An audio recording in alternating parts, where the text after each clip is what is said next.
Como o irmão Alan mencionou, nós estamos estudando sobre Jesus no livro de João. Na primeira noite nós falamos sobre Jesus, o plano eterno de Deus, para a nossa salvação.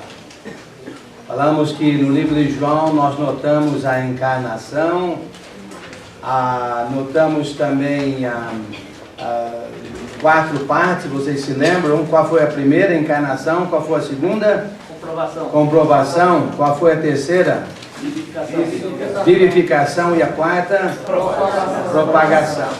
Na realidade, o livro de João se encaixa perfeitamente nessas quatro divisões. E ontem nós falamos sobre o amor de Jesus, que tem a ver naturalmente com o amor de Deus, e nós deixamos bem claro que para o amor de Jesus tem tudo a ver com conhecer cada vez mais Jesus, ou cada vez mais Deus, e também, sem dúvida alguma, propagar esse conhecimento. Ou seja, quem ama, conhece, quer conhecer, quer crescer no conhecimento e, sem dúvida alguma, ele quer propagar cada vez mais esse conhecimento.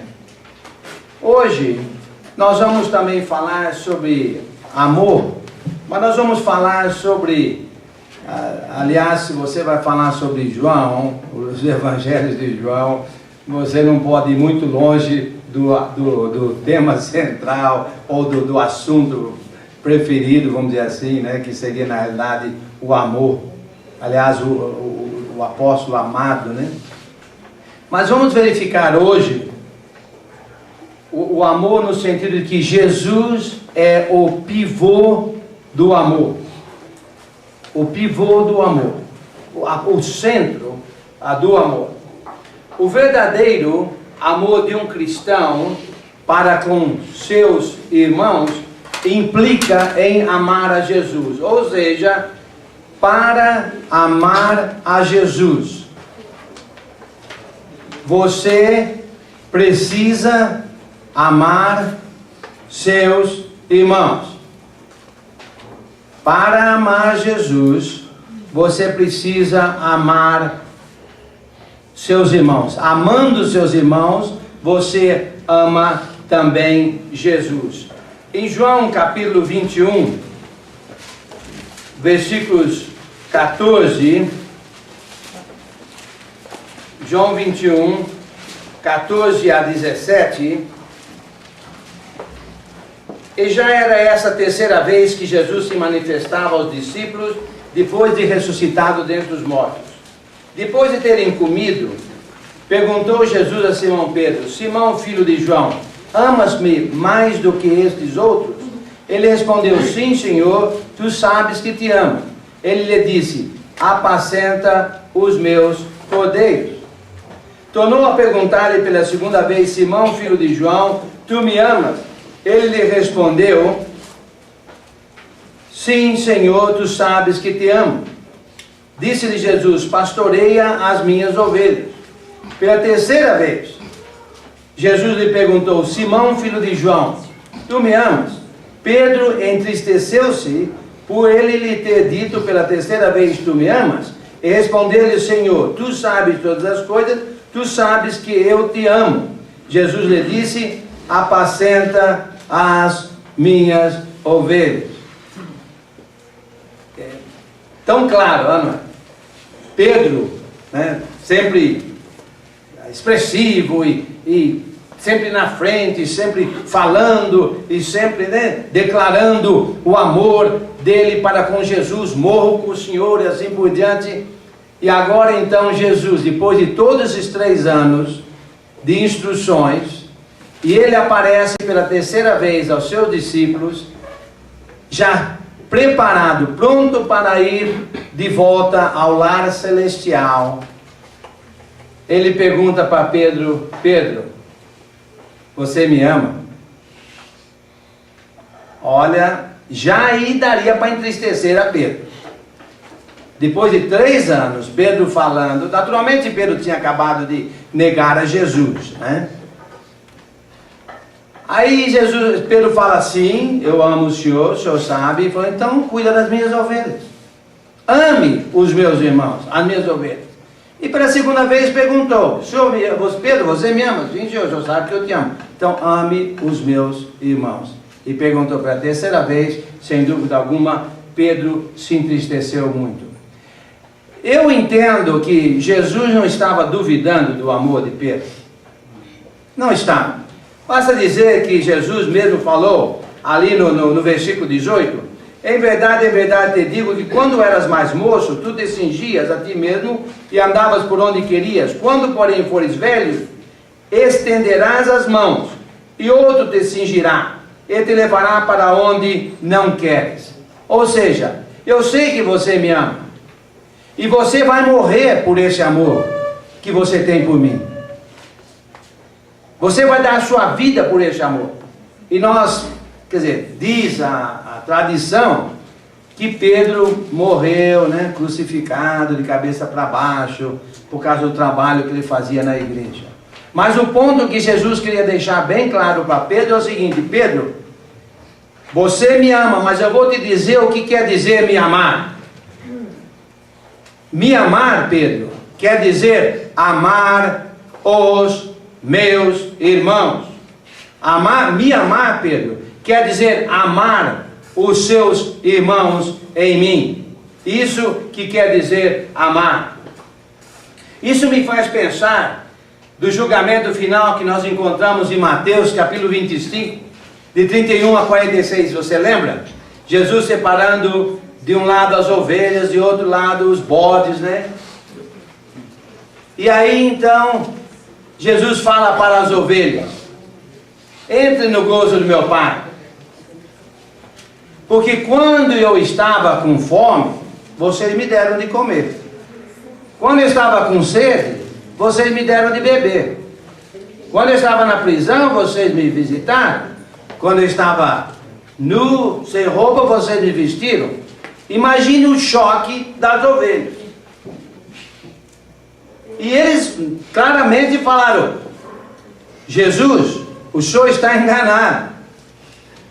Quando é que nós vimos o senhor com fome, ou com sede, ou na prisão, ou nu, e cuidamos do senhor? Quando? O senhor está enganado. O que é que Jesus falou? Toda vez que vocês fizeram a um desses meus pequeninos irmãos, vocês fizeram a mim. Quando vocês amaram esses meus pequeninos irmãos, vocês me amaram. E para os bodes, longe, para onde arranjei de dentes, escuridão, trevas, longe, porque eu estava com fome, vocês não me deram de comer, com sede, vocês não me deram de beber, eu estava nu, vocês não me vestiram, eu estava na prisão, vocês não me visitaram. Ah, imagine os bodes. Não, Jesus, o senhor está enganado, porque se nós tivéssemos visto o senhor dessa maneira, nós teríamos realmente cuidado do senhor. E o que é que Jesus falou? Toda vez que vocês não fizeram a um desses meus pequeninos irmãos, vocês não fizeram a mim. Se vocês não amaram os seus irmãos em mim, vocês não me amaram.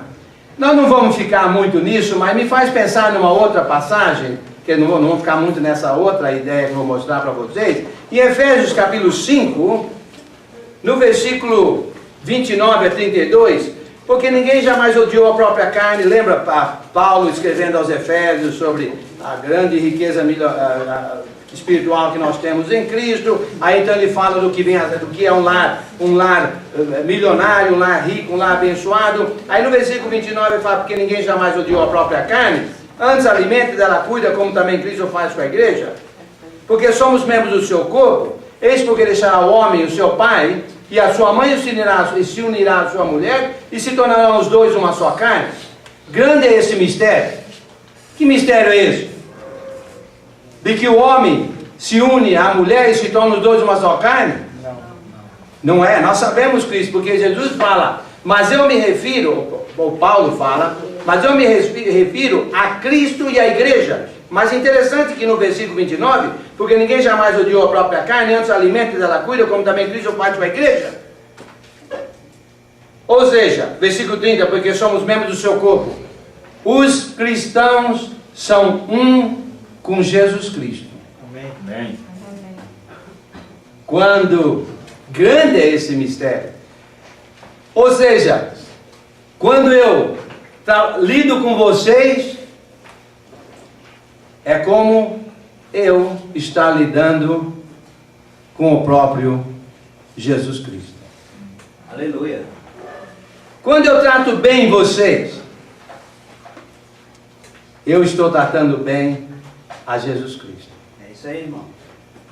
Quando eu faço alguma coisa para edificar você, é como se eu estivesse fazendo alguma coisa para edificar Cristo aqui na terra. Porque Cristo já não está mais aqui, Ele está aqui em nós. Vocês lembram, inclusive, que tudo que nós fazemos na reunião da igreja, por exemplo, tem a ver com amar os irmãos. Nós falamos isso ontem. E nós sabemos que a igreja é o corpo de Cristo. A ceia do Senhor, por exemplo, em capítulo 1 Coríntios capítulo 11, 1 Coríntios capítulo 10, quando a gente toma a ceia do Senhor, vocês lembram que a ceia do Senhor, ela tem duas direções, é como se fosse assim, não é bem assim é fácil, mas não é bem, as flechas vão assim, certo? Uma flecha para lá e uma flecha para cá. A flecha para lá tem a ver com Jesus e a flecha para cá tem a ver com os irmãos. Então é aquela 45 graus, a flecha que une os dois. A ceia do Senhor tem tudo a ver com meus irmãos em Cristo, assim como tem a ver com o próprio Jesus Cristo. E por isso que há entre nós muitos fracos e doentes e não poucos que dormem, porque eles não discernem o corpo de Cristo. Eles tomam a ceia do Senhor sem discernir o amor que eles deveriam ter pelos próprios irmãos, pelos próprios discípulos de Jesus Cristo. Infelizmente, em alguns lugares, quando se toma a ceia, se canta um hino também. Isso aí distrai a minha mente de poder eu pensar, me analisar, me fazer a autoanálise de como eu estou amando ou não amando meus irmãos em comunhão com a morte de Cristo para a minha salvação eterna. É um momento de uma autoanálise de cada um no que se refere ao amor que eu devo ter para com meus irmãos em relação com o amor que eu tenho a Cristo, que eu morri, fui sepultado e nasci nele, e ele, o amor que ele tem por mim. Tudo que eu faço em relação a meus irmãos é como se eu fizesse a Jesus Cristo. O Papa se considera o representante de Cristo aqui na Terra, não é verdade? Eu não sou especialista na Igreja Católica Romana e nem quero ser. Eu quero ser um especialista na palavra de Jesus Cristo. Eu entendo que cada um de nós é representante de Jesus Cristo aqui na terra. Cada um de nós. Então o que eu faço para você tem a ver com fazer a Jesus Cristo. Ou seja, não é possível eu amar a Jesus se eu não amar vocês. Jesus, o pivô do amor. Mas uma segunda parte, um segundo aspecto desse pivô de Jesus no amor, tem a ver com o verdadeiro amor de um cristão para com Deus, implica em amar a Jesus. Ou seja, não é possível amar a Deus sem amar a Jesus. Se eu vou amar a Deus, eu preciso amar a Jesus. Deixa eu mencionar umas duas passagens para você do livro de João. João capítulo 4, capítulo 6, versículos 44 e 45, por exemplo. Ninguém pode vir a mim se o Pai que me enviou não o trouxer, e eu ressuscitarei no último dia. Está escrito nos profetas, e serão todos ensinados por Deus.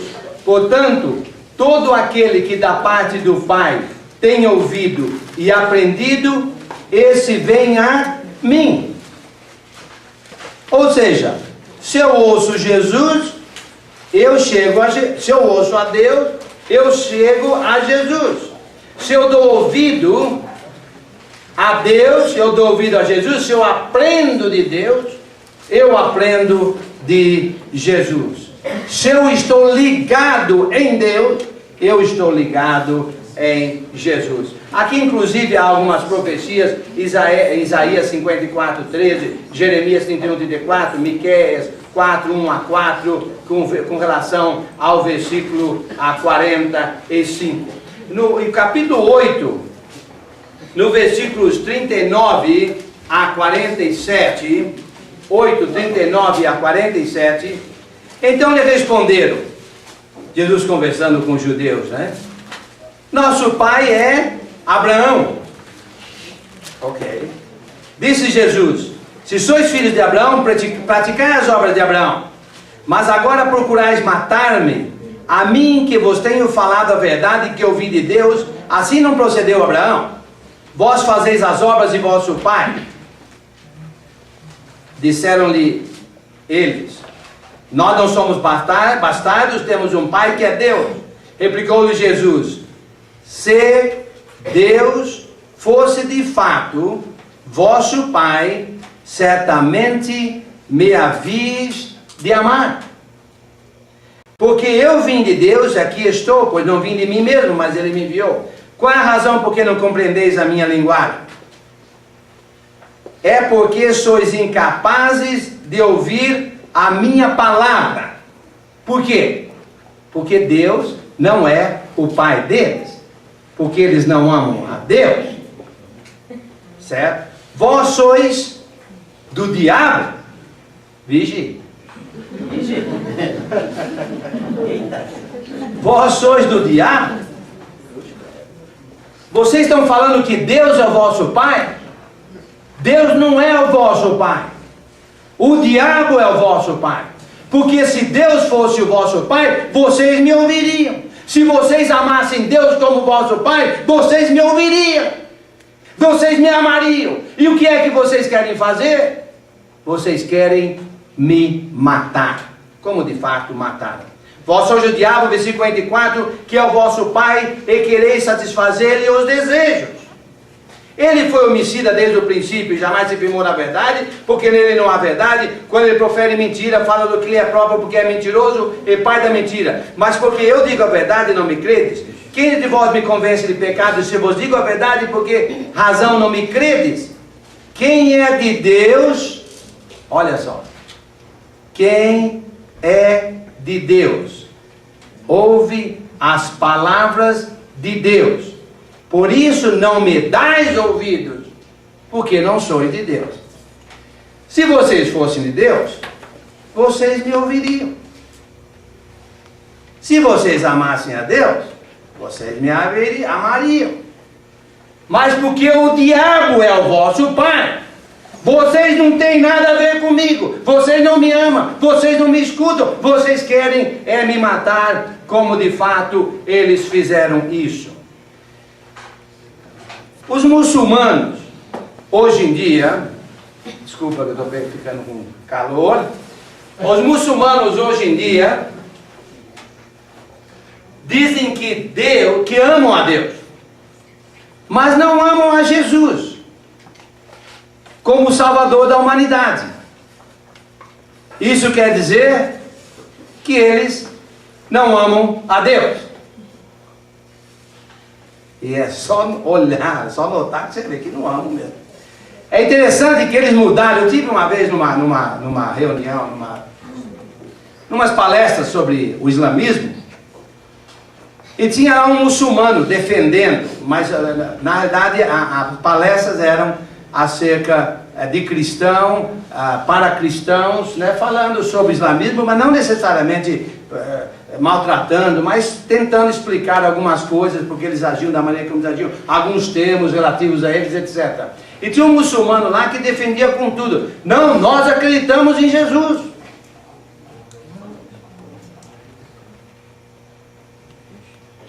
Eu levantei minha mão. Falei, vamos ver se nós entendemos aqui sobre isso. De fato, eles, os muçulmanos, acreditam em Jesus. Vocês sabiam disso? Eles acreditam em Jesus como profeta.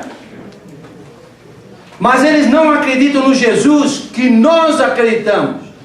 Que a Bíblia fala. As palavras de Jesus. Eles mudaram Jesus. Eles fizeram uma modificação. Assim como os gnósticos fizeram uma modificação, lá com relação ao 1 João, fizeram de Jesus um fantasma.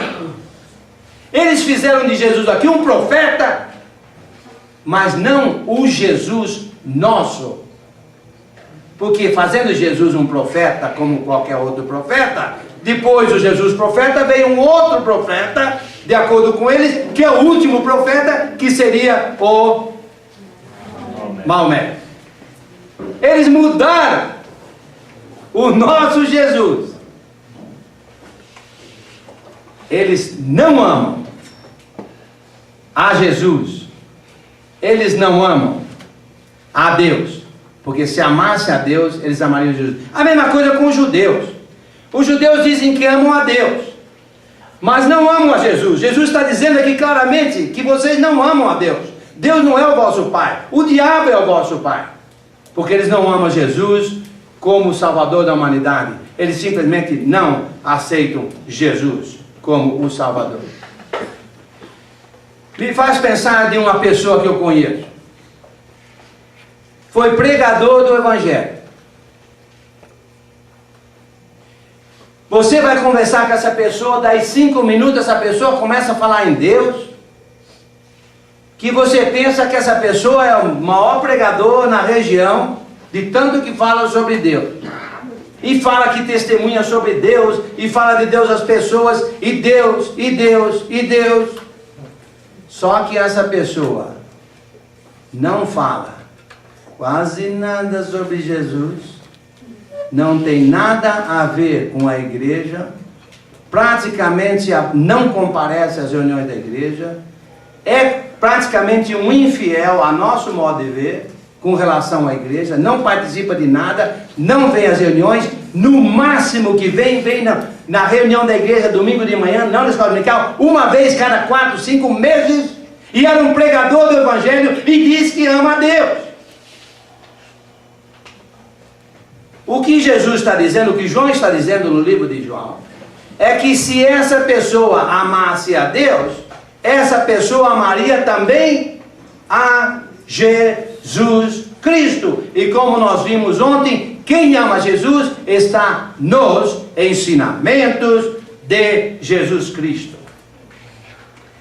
Muitos hoje em dia dizem que amam a Deus, mas não estão nem aí com Jesus Cristo. Você sabe disso. Você conversa com qualquer pessoa aí, né? Lá, eu estive na Bahia outro dia, há 1 mês, 2 atrás, não lembro. Há 2 meses, 3 meses atrás. E estou lá sentado com uma velha, conversando com uma velha ali no ônibus. É como eu digo para a Mali, velha, deve ter uns 21 anos mais ou menos. Não. Aí não, brincadeira, assim, uma senhora idosa. Aí quando a senhora idosa saiu do ônibus, falou, olha, que Deus te abençoe. É uma expressão comum, não é? Que Deus te abençoe se Deus quiser. Não, eu tenho fé em Deus. Deus isso, Deus aquilo. Deus há de me abençoar. Ah, Deus, eu creio tanto em Deus. Oh, como eu confio em Deus. Alô? Alô? E Jesus Cristo na sua vida como está? Você não pode amar em Deus se você não pode amar a Deus se você não ama Jesus. Você não pode confiar em Deus se você não confia em Jesus. Para amar a Deus, tem que amar a Jesus Cristo. Mas o terceiro aspecto desse pivô de Jesus, Jesus o pivô do amor, tem a ver com o verdadeiro amor de um cristão para com Jesus, implica amar a Deus. Agora era de lá para cá, agora de lá para cá. Daqui para lá, vai de lá para aqui. Foi, agora vem. Ou seja, não é possível amar a Jesus sem amar a Deus. O que é que eu falei primeiro? Não é possível amar a Jesus sem amar os irmãos. Depois, o que é que eu falei? Que não é possível amar a Deus sem amar a Jesus. O que é que eu estou falando agora? Que não é possível amar a Jesus sem amar a Deus. João, capítulo 5, uma parte do versículo 23. Quem não honra o Filho, não honra o Pai que o enviou. Você lembra em João, capítulo 8, versículo 19, João 8 e 19, então eles lhe perguntaram, onde está teu pai? Respondeu Jesus, não me conheceis a mim, nem a meu pai. Se conhecesseis a mim, também conhecereis a meu pai. No capítulo 14, do 1 a 11, é quase tudo sobre isso. Eu não vou ler tudo, mas eu vou ler só uma parte do capítulo 14, lá no versículo 8. Não, eu vou começar no versículo 6, vai. Respondeu-lhe Jesus, eu sou o caminho, a verdade e a vida, ninguém vai ao Pai senão por mim. Ok, se você me ama, você ama o Pai. Replicou-lhe Filipe, Senhor, mostra-nos o Pai, e isso nos basta. Disse-lhe Jesus, Filipe, há quanto tempo estou convosco e não me tens conhecido? Quem me vê, a mim, vê o Pai. Como dizes tu, mostra-nos o Pai. Não crês que eu estou no Pai e que o Pai está em mim? As palavras que eu vos digo, não as digo por mim mesmo, mas o Pai que permanece em mim faz as suas obras. No capítulo 15, versículo 23, quem me odeia, odeia também a meu Pai. Deixa eu dar algumas ilustrações para você sobre o que eu estou dizendo aqui. Deus não pôde vir lidar com os humanos diretamente devido à sua extrema grandeza. Se Deus viesse aqui conversar conosco, morreríamos todos. Certo? Nós sabemos isso. Ele tem que fazer isso de uma forma humana, o que ele fez através de um homem, seu filho, unigênito aqui na terra, que veio aqui fazer a representação total dele, como diz em Hebreus capítulo 1, versículo 3, João capítulo 1, de 1 a 14, o verbo se fez carne e habitou entre nós. Deus não pode falar diretamente com os humanos, devido à sua extrema grandeza. Então o que ele fez? E enviou Jesus para que, através de Jesus, se comunicasse conosco. Então quando nós vemos Jesus, é como se estivéssemos vendo Deus. Quando nós escutamos Jesus, é como se nós estivéssemos escutando a Deus. Quando nós amamos Jesus, é como se nós estivéssemos amando a Deus. Quando nós aceitamos a salvação oferecida por Jesus, é como se aceitássemos a salvação oferecida diretamente pelo Pai Celestial. Vamos obedecer a Jesus, para assim estarmos obedecendo a Deus. Vamos seguir a Jesus, para assim estarmos seguindo a Deus. Vamos ser membros da igreja. Que igreja? De Jesus. Que igreja? De Deus. Tá certo? Tá certo. Você é membro da igreja de Cristo? Amém. E você é membro da igreja de Deus? Amém. Se você ama Jesus, você ama Deus. Deus e Jesus.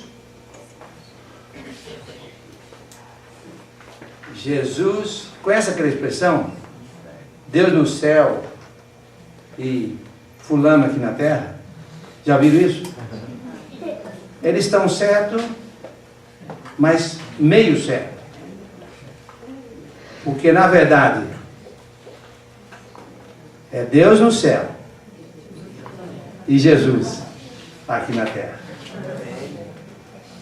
Deus no céu e Jesus aqui na terra.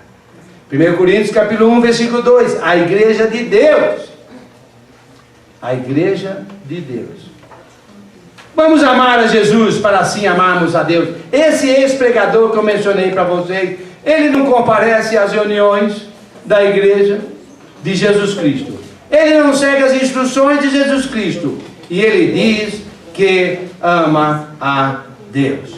Não faz sentido de acordo com as instruções do próprio Jesus Cristo. Qual é a conclusão disso tudo que foi falado? Deixa eu resumir em 1, 2, 3, 4, 5, 6, 7, 8, 9, 10, 11, 12, 13, 14 maneiras diferentes.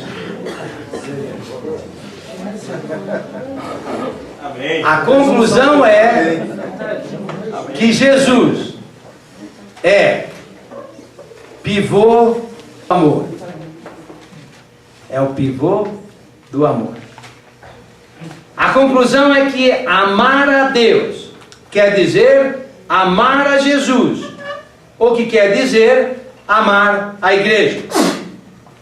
A conclusão é que amar a igreja implica em amar a Jesus, o que implica em amar a Deus.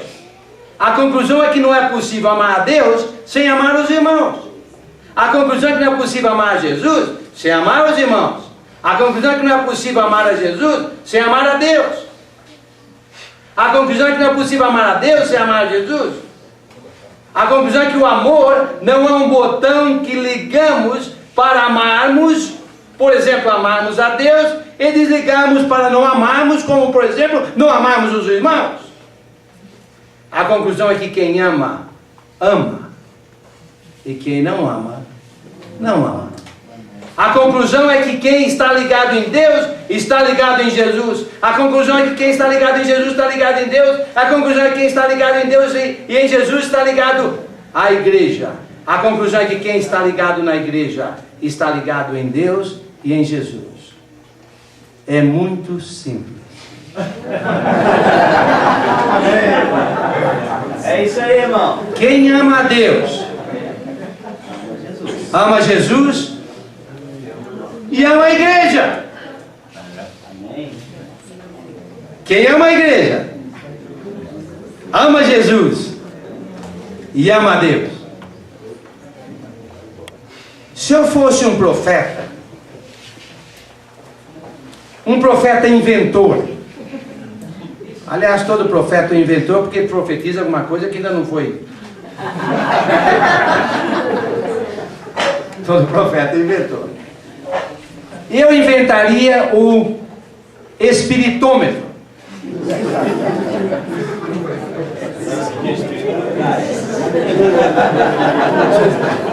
Para medir a espiritualidade minha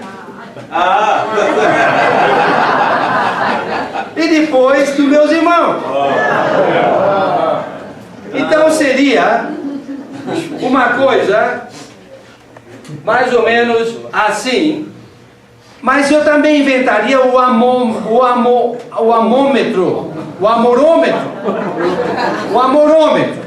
Porque o amorômetro estaria ligado com o espiritômetro. Ou seja, porque geralmente ele fala assim, olha, fulano de tal é membro da sua igreja? É assim. Ele é fiel? É. Ele vem nas quartas, no domingo de manhã e domingo à noite. E ciclano? Bem, ciclano ele também é assim, fiel, mas não tão fiel. Por quê? Ele só vem domingo de manhã e quarta e domingo à noite. Ele não vem de quarta à noite. E ciclano lá, outro ciclano lá? Esse é um pouquinho fiel. Ele só vem domingo de manhã. E Betrano lá, outro Betrano? Esse é infiel. Esse não vem nenhuma vez. Esse é o espiritômetro de muitas pessoas. O meu espiritômetro seria diferente. Tem que ver com o amorômetro. E eu queria saber o quanto meu irmão ama meus irmãos. Então o espiritômetro seria isso.